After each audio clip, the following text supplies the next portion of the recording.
Muy buenas tardes para todos, muchas gracias por haber asistido. El título de mi intervención es Historia del paramilitarismo en Colombia, el mito de la autodefensa, y mi objetivo primeramente es realizar una breve caracterización histórica del fenómeno del paramilitarismo en 3 etapas. La primera etapa exige remontarse a la actividad de los contrachusmeros, de la policía chulavita, de los pájaros y demás grupos paramilitares creados y al servicio de la élite conservadora durante la guerra bipartidista. La primera etapa exige remontarse a la consolidación de grupos paramilitares al servicio de grandes latifundistas que fueron cobijados por una política contrainsurgente de Estado desarrollada en el contexto de la Guerra Fría y en el marco de una doctrina estadounidense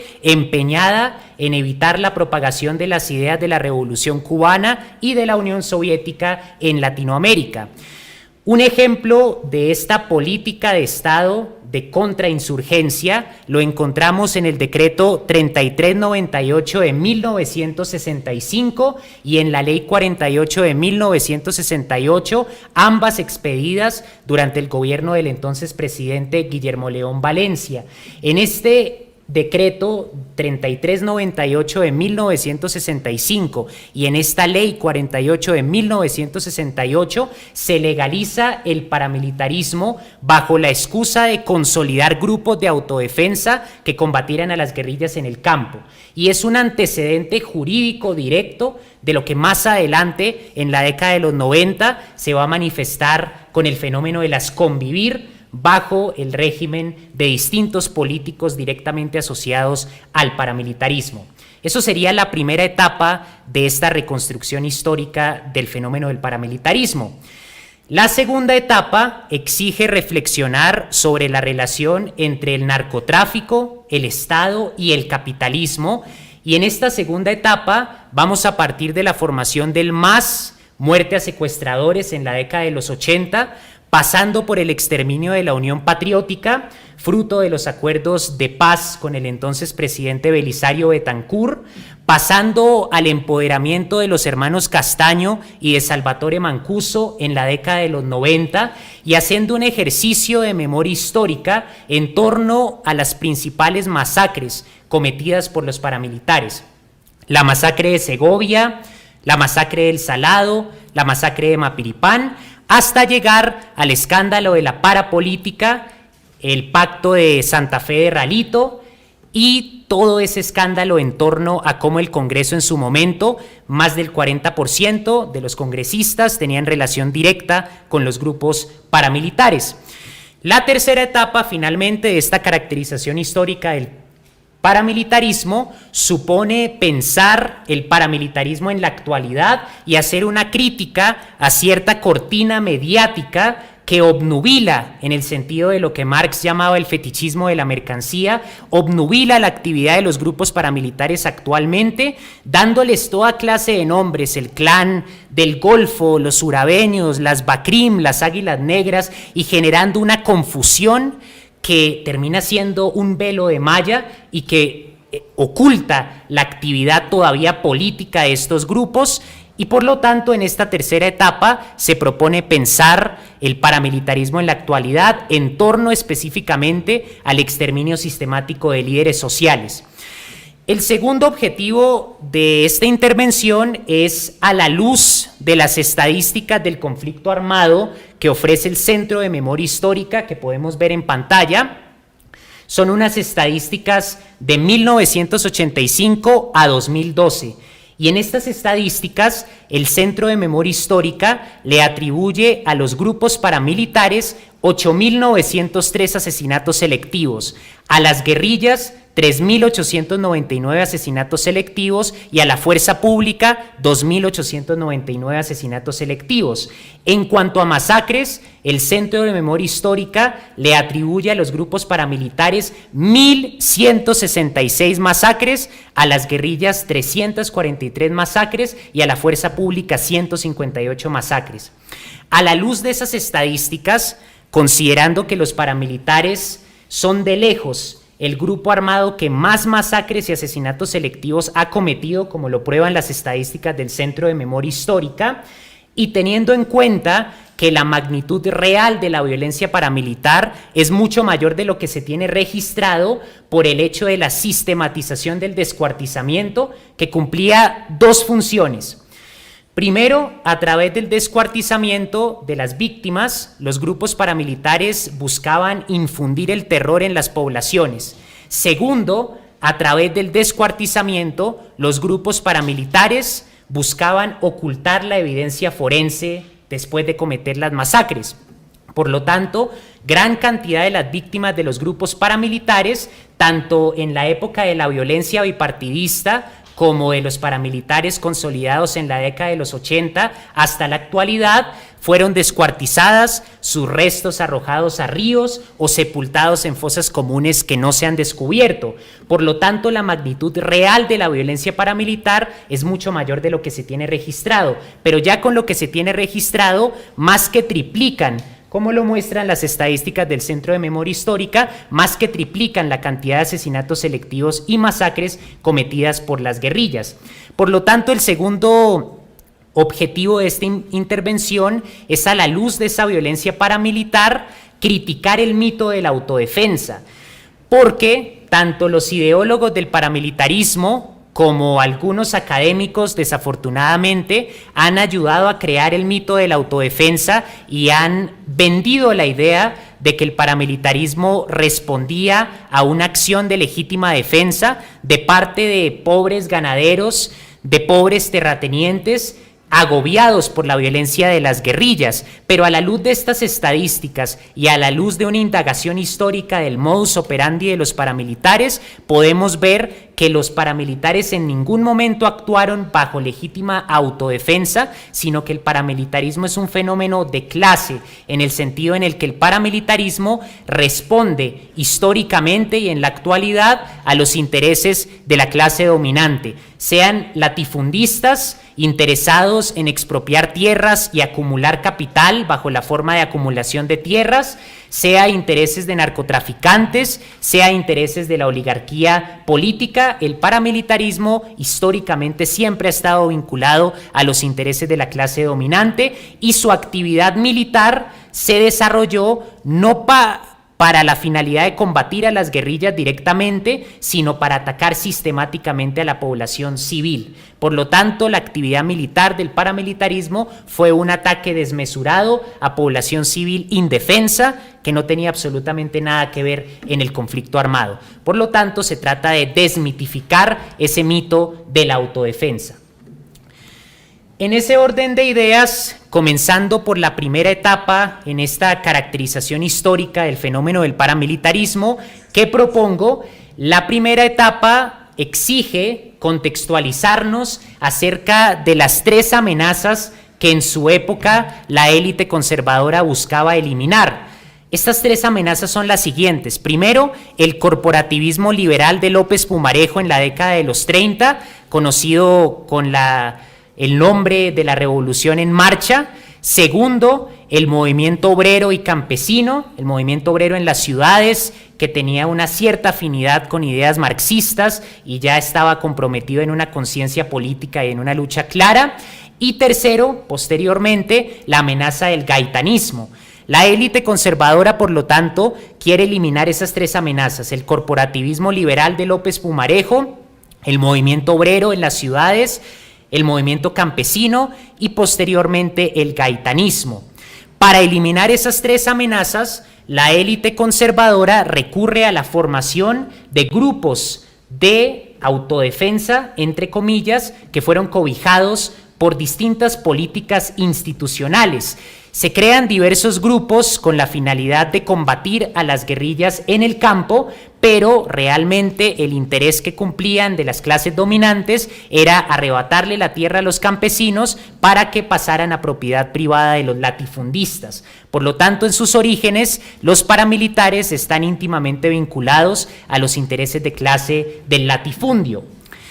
Gaitán denuncia en su época la violencia de los grupos paramilitares, los chulavitas, la policía chulavita se originó en Boyacá, sobre todo la violencia de los pájaros, como se les denominaba a aquellos grupos que surgieron en el Valle y en Caldas, liderados por la figura de León María Lozano, también conocido como el Cóndor. Y Gaitán, en la Marcha de las Antorchas y en la Marcha del Silencio, denuncia los crímenes de estos grupos formados por la élite conservadora y apoyados activamente por la Iglesia Católica. Estos grupos sacan a personas de sus tierras, le entregan esas tierras violentamente expropiadas al latifundio. Estos grupos, apoyados por la Iglesia Católica, dicen combatir el ateísmo, dicen combatir el comunismo, dicen combatir el liberalismo y, en definitiva, persiguen a todo disidente de la ideología de los conservadores. Cuando Gaitán es asesinado, el Partido Conservador culpa a los comunistas de haber asesinado a Gaitán, y Colombia utiliza esa excusa para romper de las relaciones diplomáticas con la Unión Soviética cuando Gaitán es asesinado. Por lo tanto, los pájaros, que fueron de lejos el grupo paramilitar de la violencia bipartidista más violento, utilizan la excusa del enemigo común, el comunismo, para justificar toda clase de masacres, asesinatos selectivos y expropiación masiva de la tierra de los campesinos. Surgen distintos grupos, los contrachusmeros, la policía chulavita, los pájaros en el Valle del Cauca y en Caldas, y estos grupos,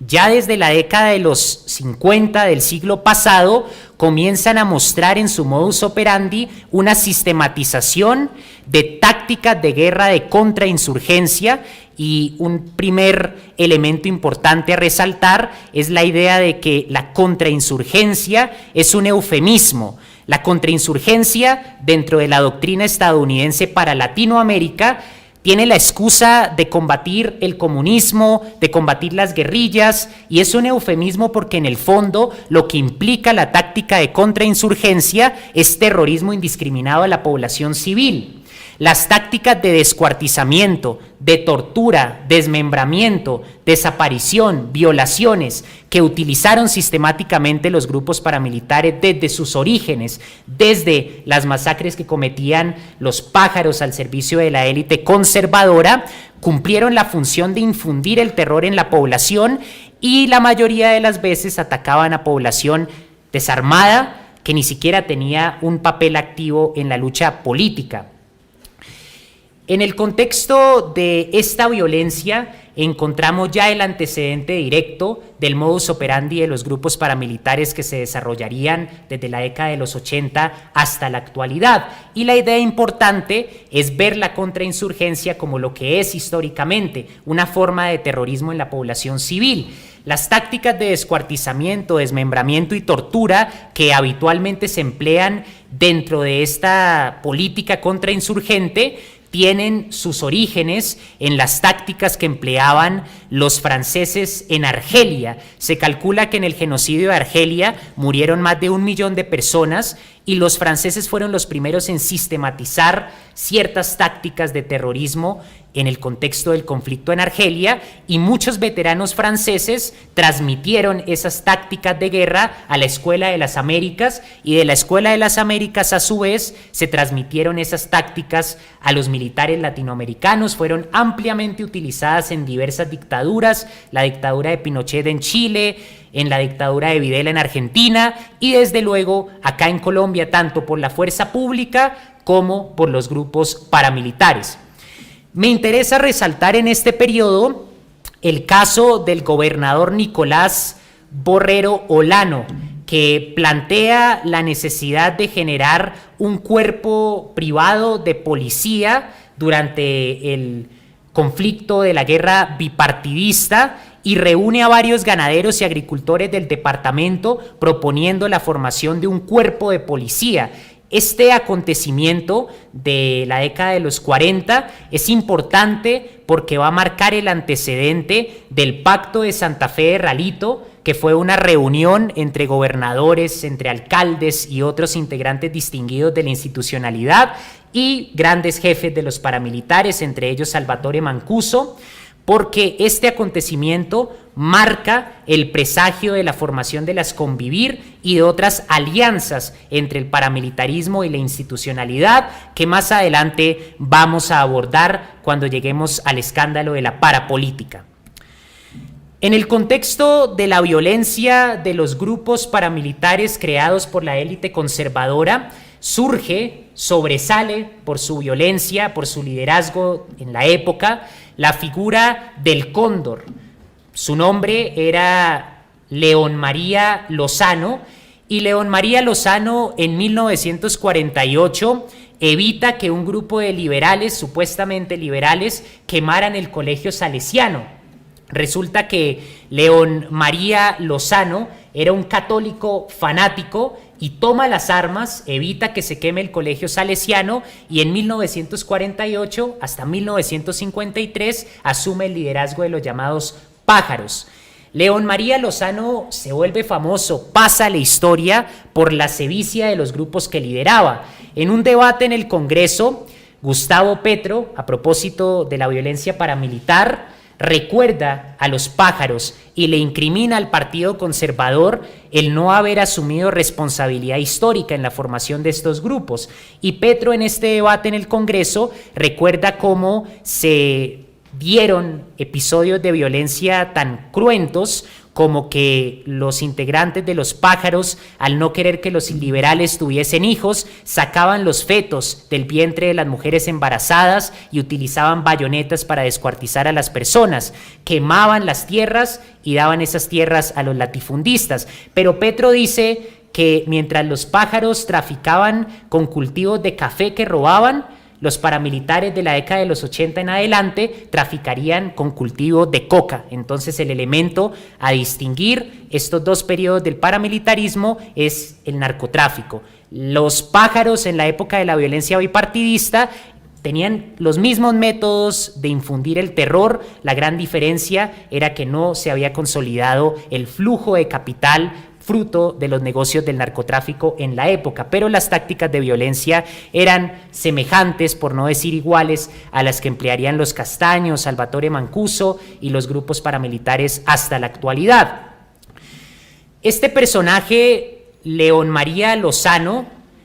comete tantos crímenes que al volverse imposible ocultar esos crímenes, la élite conservadora toma la decisión de que Lozano sea llevado a Pereira, se le da una pensión y luego es asesinado por sicarios enviados por los liberales. 50 años después de la muerte de León María Lozano, en el 2006, en el Valle del Cauca, donde nació en Tuluá, se le realiza una misa en el colegio salesiano a León María Lozano, y a esa misa del 2006 asisten varios representantes de la sociedad del Valle del Cauca, de la alta sociedad del Valle del Cauca, pero sobre todo asisten representantes del Partido Conservador, entre ellos la entonces directora del Partido Conservador. Ya en el 2006, 50 años desde la muerte de León María Lozano, a pesar de que es conocimiento popular la barbarie de los crímenes de los pájaros, se conmemora la figura del Cóndor como si fuese un mártir, como si fuese un héroe nacional. Hasta el 2006 estaban en Tuluá conmemorando a León María Lozano, y en la época realmente fue la Academia de Historia que se opuso activamente a la conmemoración del Cóndor. León María Lozano alcanzó un nivel tan alto de sevicia en los crímenes que ayudó a promover en el contexto de la actividad de los pájaros, que inspiró una novela titulada Cóndores no entierran todos los días, que en el 84 se volvió una película con el mismo título.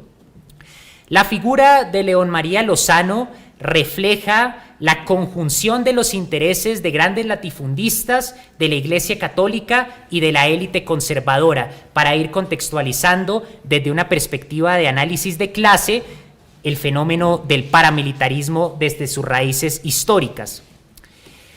La segunda etapa de esta caracterización histórica del fenómeno del paramilitarismo implica reflexionar ya sobre el narcotráfico como un elemento fundamental que no se encontraba en la primera etapa histórica del paramilitarismo, en la época de la élite conservadora, en la época de la violencia bipartidista. Marx y Engels definen el Estado como el administrador de los negocios de la burguesía, y Marx ve una relación entre el modo de producción, la estructura de la economía y lo que va a llamar en alemán Überbau, que significa sobreestructura de lo político y de lo jurídico. Marx ve una relación entre el modo de producción y el Estado y sus instituciones. En el contexto de esa relación entre modo de producción y sobreestructura, Überbau, vemos que al estallar el narcotráfico, el flujo de capital del narcotráfico no solo tuvo un impacto económico. Podemos hablar de una narcoeconomía en el sentido no solamente del proceso 8000 con Ernesto Samper, no solamente en el sentido de dinero del narcotráfico en una campaña presidencial, sino que narcoeconomía implica flujo de capital del narcotráfico que ayuda a inaugurar distintos negocios, industrias y mercados que dependen de ese flujo ilegal de los negocios del narcotráfico, y estas industrias y mercados no se podrían desarrollar de no ser por el flujo de capital del narcotráfico. A eso me refiero con narcoeconomía. Cuando hablamos de narcoestado, deberíamos verlo desde la perspectiva del impacto que tiene el flujo de capital del narcotráfico, que también tiene una lógica urbana según la teoría del valor. Ver, por ejemplo, las ciudades en donde fluye más capital del narcotráfico, Medellín,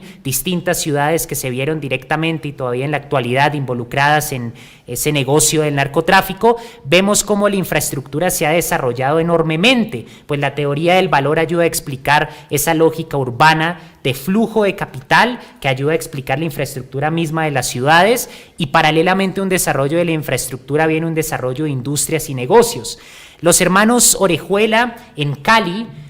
para ocultar sus negocios de narcotráfico, tenían negocios de coartada, eran dueños de droguerías, la droguería La Rebaja en aquella época, eran dueños de clubes de fútbol y utilizaban esos negocios como coartada para valorizar ese flujo de capital de los negocios del narcotráfico. Pues esa narcoeconomía permea distintas industrias que se vuelven en el fondo dependientes del negocio de la droga.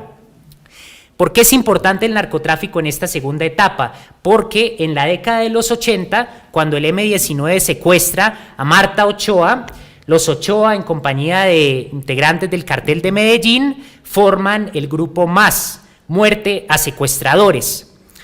En el Magdalena Medio, específicamente en Puerto Boyacá, Henry Pérez y Sasa y otros van a formar los grupos paramilitares del Magdalena Medio, también en estrecha colaboración con el cartel de Medellín. Cuando estalla la guerra entre Escobar y la institucionalidad, va a ocurrir una división entre los carteles de la droga y entre los grupos narcotraficantes. El cartel de Cali, por ejemplo, se va a aliar con los Castaño, con los paramilitares del Magdalena Medio, y van a estar de parte de la institucionalidad en contra de Pablo Escobar. A tal punto llega esta guerra que Pablo Escobar envía sicarios a matar a Henry Pérez en Puerto Boyacá, siendo que el cartel de Medellín estuvo activamente involucrado en la formación del MAS y en la formación de los grupos paramilitares del Magdalena Medio. De hecho, el mercenario israelí Yair Klein, que entrenó a los grupos paramilitares, les enseñó distintas tácticas de guerra y de terrorismo en la población civil, fue traído por el cartel de Medellín. Pero fruto de la guerra contra Escobar hay una enemistad y una guerra entre los paramilitares del Magdalena Medio también contra Escobar, y Escobar manda matar a Henry Pérez en Puerto Boyacá. Después de la formación del MAS, después de la guerra con Escobar, estos grupos paramilitares se alían con la institucionalidad, los Pepes perseguidos por Pablo Escobar, el cartel de Cali, y abren el escenario para que se consoliden propiamente los grupos paramilitares que en la década de los 90 van a alcanzar una unidad bajo el nombre de las Autodefensas Unidas Campesinas de Córdoba y Urabá, y posteriormente bajo el nombre de las Autodefensas Unidas de Colombia, teniendo a Carlos Castaño como cabeza visible y a Vicente Castaño como líder en las sombras, por así decirlo. El siguiente elemento que quiero resaltar en esta segunda etapa histórica del paramilitarismo es el exterminio de la Unión Patriótica.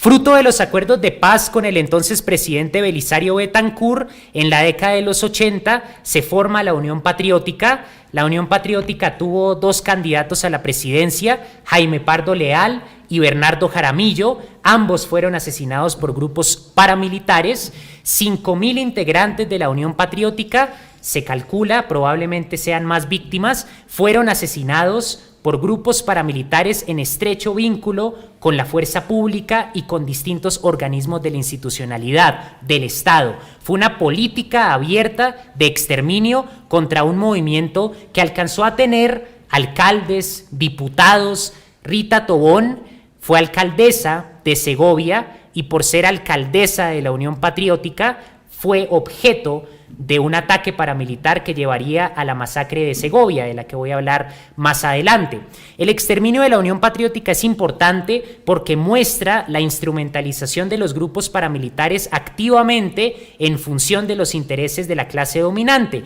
Se repite lo que ocurría con los pájaros y la élite conservadora, que utilizaron a los pájaros para acabar con la amenaza para la élite conservadora del gaitanismo. Se repite ahora con la Unión Patriótica, pero con mayor cooperación de más sectores de la institucionalidad. De esa manera se perpetúa el genocidio político de la Unión Patriótica. En la década de los 90, ya una vez Pablo Escobar queda fuera del mapa y fruto de la alianza entre Cartel de Cali, los Castaño y la institucionalidad en contra de Escobar, se abre el panorama para los hermanos Castaño, Fidel, Carlos y Vicente Castaño.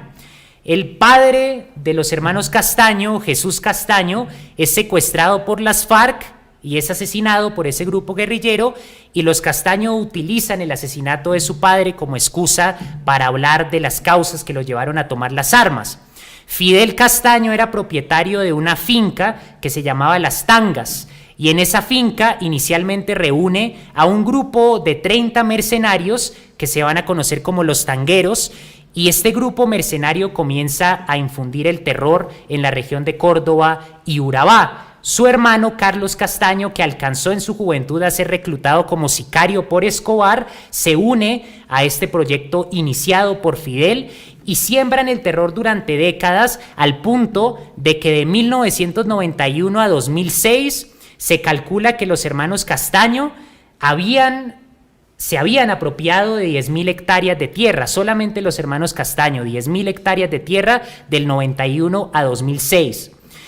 Fidel Castaño toma la decisión de formar la Fundación para la Paz de Córdoba, entrega 500 fusiles, trata de entregar algunas de las hectáreas que habían robado los grupos paramilitares, pero todo es una farsa, porque ese proceso de desmovilización con Funpascor, la Fundación para la Paz de Córdoba, acaba en un baño de sangre. Las pocas tierras que entregan, los grupos paramilitares vuelven a apoderarse de esas tierras, vuelven a expropiar a sus dueños, y los fusiles que entregaron fue más un acto mediático, mientras que en el fondo, con dinero del narcotráfico, con apoyo directo de la institucionalidad, fortalecían sus ejércitos que infundían el terror. En esta década de los 90 hacia el 2000 es probablemente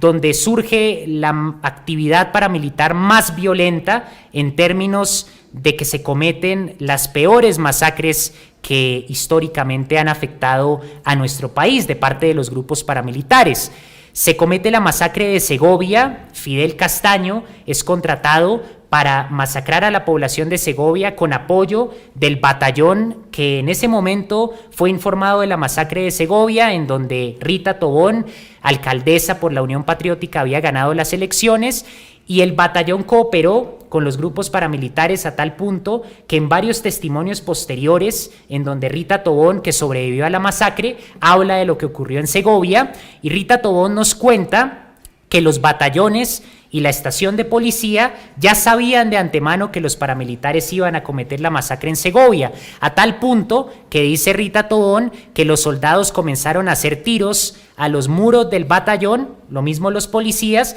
para fingir que habían tenido combates con los paramilitares, mientras que se sentaron en los batallones y en el cuartel de policía a esperar a que llegaran los paramilitares y masacraran alrededor de 40 personas en la masacre de Segovia. La masacre de Mapiripán es una de las masacres más violentas cometidas por los grupos paramilitares, Y la masacre de Mapiripán ocurre del 15 de julio de 1997 a aproximadamente el 20 de julio de ese mismo año. Esta masacre sobresale tanto por el número de víctimas como por el operativo paramilitar a gran escala que se realizó para cometerla. Aviones salieron de Bogotá y de Medellín con paramilitares uniformados hacia los aeropuertos militarizados de Necoclí y de Apartadó. De los aeropuertos militarizados de Apartadó y de Necoclí, los paramilitares uniformados se fueron a San José del Guaviare y de San José del Guaviare por vía fluvial llegaron a Mapiripán en la madrugada del 15 de julio. Los paramilitares llegaron en la madrugada del 15 de julio a Mapiripán, sacan a las personas en la madrugada de sus viviendas, casi siempre llegaban en la madrugada, lo mismo en la masacre del Salado, formaron a las personas en la cancha de fútbol del pueblo, ataron a las personas y comenzó una verdadera ceremonia de la sangre, de la sevicia y del terror. Los paramilitares utilizaron armas no convencionales como motosierras, machetes, otro tipo de armas para desmembrar, descuartizar a las personas estando todavía vivas, amarradas,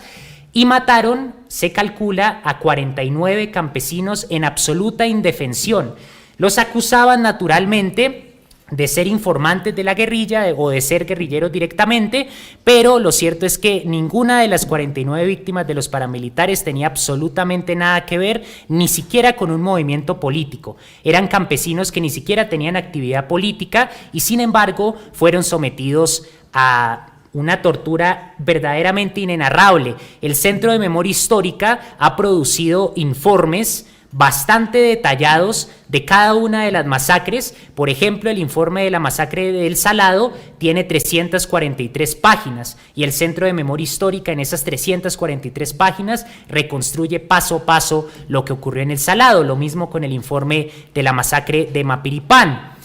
Cuando se cometió la masacre de Mapiripán, mientras en el 20 de julio de 1997 los paramilitares estaban descuartizando a campesinos, ese mismo día el presidente Ernesto Samper en el Congreso estaba dando un discurso en donde prometía combatir a los grupos paramilitares. El mismo día que Ernesto Samper estaba dando ese discurso en el Congreso, los paramilitares estaban descuartizando a campesinos indefensos en Mapiripán para dar cuenta de la hipocresía del sistema burgués. Samper hablando de combatir a los paramilitares en el Congreso y en el mismo día en Mapiripán los paramilitares descuartizando a campesinos. De nuevo, Gustavo Petro en sus debates en el Congreso fue el primero en denunciar públicamente en el Congreso la masacre de Mapiripán. Gustavo Petro fue el primero en denunciar la responsabilidad del batallón Joaquín París, que era el batallón militar de Mapiripán, que no solo no hizo nada para defender a la población civil, sino que le prestó transporte a los paramilitares.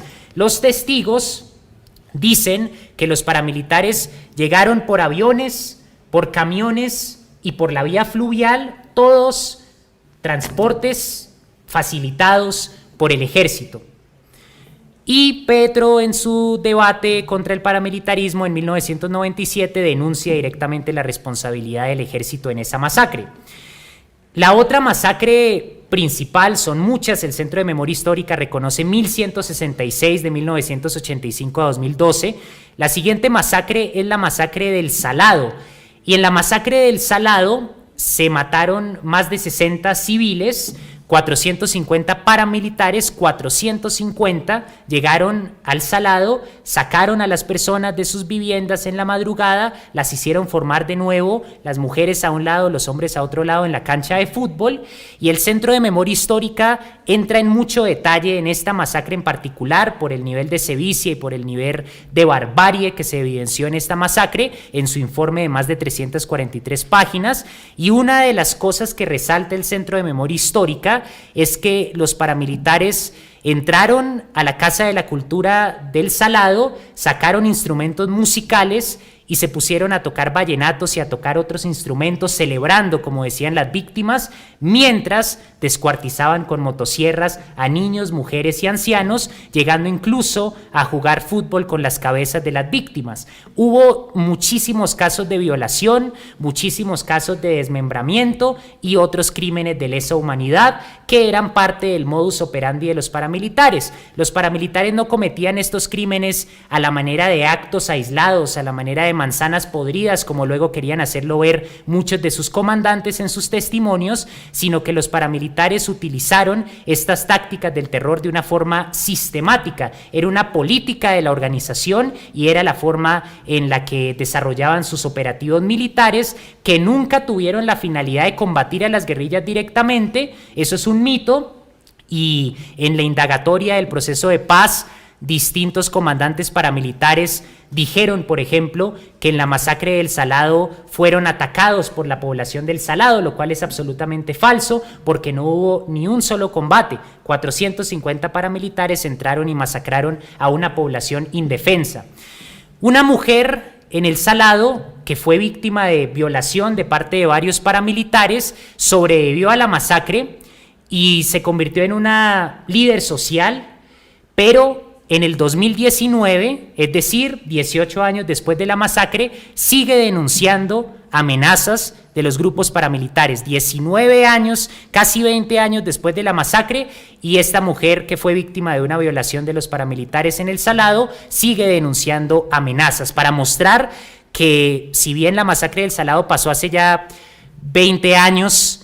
esos grupos siguen activamente evitando que las víctimas que sobrevivieron regresen a sus hogares, como el ejemplo de esta líder social que no solamente fue violada por los paramilitares, tuvo que ver a sus familiares morir de la peor manera y encima de todo sigue recibiendo amenazas en el 2019, hace 3 años, relativamente reciente. Eso para mostrar la situación del conflicto armado álgida todavía en esos territorios. Lo mismo sucede en Mapiripán. Muy pocas familias han podido volver, e incluso ya habiendo transcurrido 23 años desde la masacre, todavía siguen siendo objeto de amenazas.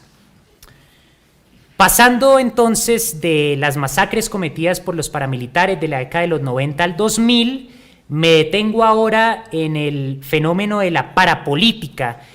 y comienzo con el Pacto de Santa Fe de Ralito. Acá en las diapositivas podemos ver una foto del documento redactado por grupos paramilitares y sus cabecillas, reunidos con importantes representantes de la política de la región. Podemos ver incluso al gobernador de Antioquia,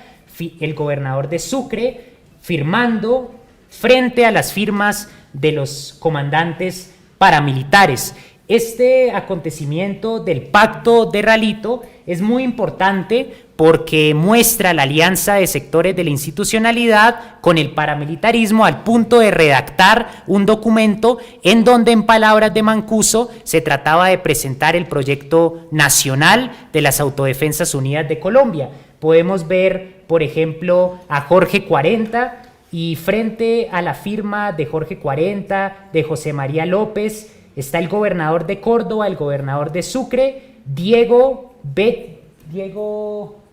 el Estado Mayor de las Autodefensas Unidas de Colombia, un comandante importante de las AUC, Jorge 40, y las firmas del gobernador de Córdoba y de Sucre. Este es un ejemplo de hasta dónde llega la relación entre la institucionalidad y los grupos paramilitares. El Pacto de Ralito, por lo tanto, proporciona esa evidencia histórica de la participación de buena parte de la institucionalidad en el apoyo a estos grupos. Eso con relación a la segunda etapa. Y rápidamente, para ir finalizando, en la tercera etapa de esta caracterización histórica del paramilitarismo, es decir, el paramilitarismo en la actualidad, nos enfrentamos a una cortina de humo, a lo que Marx llamaba el fetichismo de la mercancía. Fetichismo de la mercancía es toda ideología que obnubila las relaciones sociales de producción y que tiene como resultado ocultar el real funcionamiento de la sociedad, un fenómeno social. En el caso del paramilitarismo, el fetichismo de la mercancía implicaría esa cortina de humo mediática que hoy en día confunde, oculta, trata de atomizar la acción militar de estos grupos directamente involucrados en el exterminio sistemático de líderes sociales. Los principales medios de comunicación nos venden la idea de que los grupos paramilitares en la actualidad son simplemente bandas dedicadas al narcotráfico, atomizadas, que no tienen nada que ver con un proyecto político, pero la realidad es muy distinta. Sí, se dedican al narcotráfico,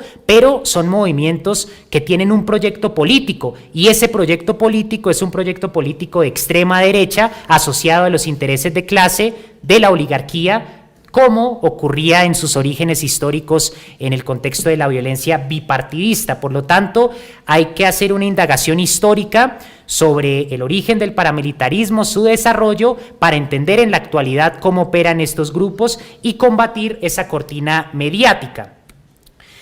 Y para finalizar, que era el segundo objetivo de esta intervención, es atacar el mito de la autodefensa. En pantalla podemos ver una cita del entonces general fiscal de la Nación de 1997 a 1999, en donde el señor Alfonso Gómez Méndez, fiscal general de la Nación, nos dice: aquí no hubo nunca combates, lo que hicieron los paramilitares fue matar a quienes ellos creían eran aliados de la guerrilla. Esto lo dice en un documental sobre la masacre de Mapiripán por el canal Contravía, hecho por el periodista Holman Morris, y el fiscal general de la Nación de 1997 a 1999 denuncia amenazas de batallones militares y hasta de la oficina de Envigado, porque este fiscal general de la Nación trató de indagar sobre todos los procesos que ocurrieron en estas masacres, sobre todo en la masacre de Mapiripán, que asocian a la institucionalidad y al ejército con el accionar de los grupos paramilitares. Y la gran moraleja de estudiar la historia del paramilitarismo es que en ningún momento actuaron en legítima defensa. La legítima defensa se define jurídicamente como un uso proporcional de la violencia, proporcional, es decir, a la magnitud de la agresión. Cuando ya no hay agresión, ya no se justifica el uso de la violencia porque ya no sería autodefensa. Masacrar a campesinos, quitarles sus tierras, masacrar a población civil, los asesinatos selectivos a miembros de la Unión Patriótica, a líderes sociales, artistas, periodistas, obreros, sindicalistas y todas las diversas víctimas de los paramilitares no son de ningún modo una amenaza militar y por lo tanto no pueden jamás considerarse como acciones militares en legítima autodefensa porque no lo fueron. La fuerza de choque, como lo dicen muchos comandantes paramilitares, era el ejército. El ejército combatía a las guerrillas, los paramilitares rara vez combatieron directamente a las guerrillas, por lo que todo su accionar militar se concentró en el ataque sistemático a la población civil indefensa. Hay que tener en cuenta, por lo tanto, en estas elecciones, la historia del paramilitarismo y su relación directa con los intereses de clase de la oligarquía, los latifundistas, la Iglesia Católica, la élite conservadora y desde los 80 en adelante un cierto sector de la ultraderecha colombiana directamente asociada al narcotráfico. Y hay que darse cuenta de que el problema está en las relaciones sociales de producción que llevaron a una acumulación de capital basado en la expropiación para alimentar el monstruo del latifundio, y en las relaciones sociales de producción basados en el empoderamiento de un Estado fragmentario y de un Estado que recurrió activamente, y hoy en día todavía lo hace, a la táctica de la lucha contra insurgente, es decir, legitimando el terrorismo contra la población civil. Entonces yo dejo esos elementos históricos a consideración para hacer un ejercicio de memoria histórica y de pensamiento crítico en torno a la historia de nuestro país y a la legitimidad de las instituciones que se vieron manchadas por el paramilitarismo. Muchísimas gracias.